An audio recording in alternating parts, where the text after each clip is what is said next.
हामी सफल कार्यकालको शुभकामना व्यक्त गर्न चाहन्छौँ। बारेन शाहको राम्रो काम र एउटा युवा प्रधानमन्त्री देशप्रति चिन्तित भएको कारणले उहाँलाई हामी साथ समर्थन र सपोर्ट यो र्याली मार्फत पनि दिन चाहन्छौँ।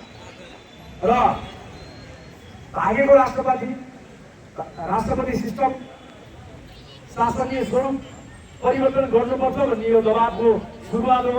आज साई युवा शक्ति नेपालले 15औं स्थापना दिवसको उपलक्ष्यमा त्यो दबावको शुभारम्भ गरेको छ र यसमा राष्ट्रपति खारेज नभएसम्म हाम्रो आन्दोलन जारी छ। सडक शान्त हुँदैन।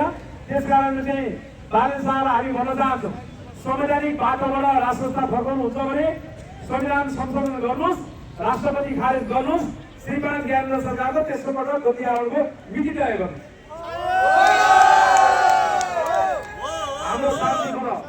हाम्रो शान्तिपूर्ण आन्दोलन जारी छ। यो संघात्मक रूपमा हामी चाबेलबाट बाइक र्याली आउने क्रममा त्यहाँ प्रहरी दमन पनि भएको छ। धेरै युवाहरूलाई तितर पारिएको छ। यो हाम्रो राष्ट्रिय झण्डा बोकेर गरिने कार्यक्रमलाई सम्पूर्ण जनताको समर्थन छ। अब यो देशमा 90% जनता राजाको पक्षमा सडकमा आउन चाहेका छन्। सबै राष्ट्र संस्था ल्याउनको लागि जागरुक हुन म अनुरोध गर्न चाहन्छु। राजाले शान्तिको नीति बनाएको